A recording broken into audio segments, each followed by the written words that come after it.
So climate change is the biggest problem that we have in terms of sustainability, because climate change is not only about emissions, it's not only about greenhouse gases, it is basically about how we live and how we want to live in the future. The economy needs to change, our behavior needs to change, the way we do many things needs to change, and that's why it's so complex and also so difficult to address. Sustainability problems are wicked problems, problems that don't have one definition. These wicked problems require interdisciplinary thinking. The global volume of waste is forecast to increase to 3.4 billion tons by 2050. In a study commissioned by BMU Germany in 2017, participants were asked how environmentally conscious they were on a scale of 1 to 10. The results show that the majority of respondents attach both factually and emotionally great importance to environmental concerns, but only a few actually put it into practice. The question is now, how should we devise the path towards a green future? Agostino Re Rebaudengo, president of Elettricità Futura, says that the circular economy will replace the linear economy, as the responsible use of raw materials is now a must.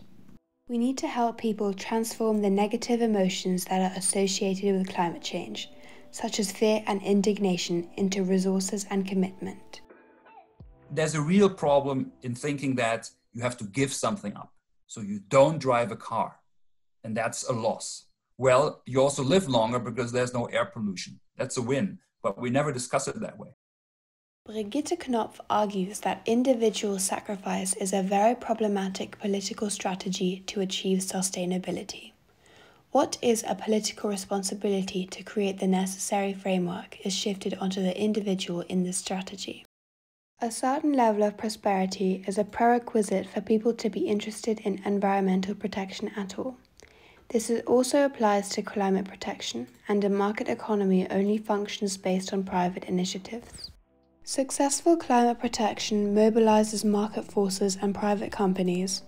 Instruments for climate protection are inventiveness, incentives, and creativity from the private sector.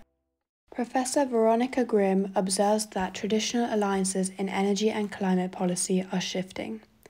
Climate-neutral technologies and business models are increasingly attractive not just to activists, but also to big business.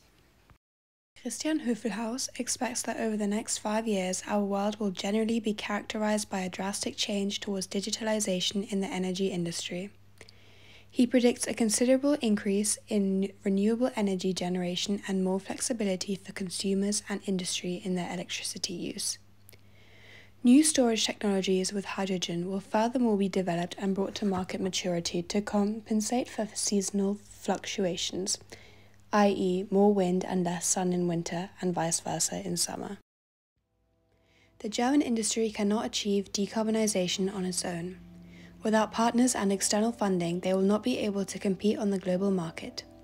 New strategies for all stakeholders must quickly be put in place and coordinated across the board by politics. The energy crisis is fueling the pressure to innovate towards CO2-free and renewable energies, as well as energy optimization and storage technologies. We do not have the luxury to think about those problems for another 100 years. The last couple of months have been very depressing for many people observing this, because we got more and more evidence that biodiversity is severely affected, much more than many of the models were actually saying before. So biodiversity is basically what sustains us all. If there's no biodiversity, there's no life, also not for humans. Agostino Re Rebaudengo told Convoco, if we were to live cleaner and more sustainable, we would be able to save a lot of lives, which would not reduce our freedom, but instead present a great opportunity.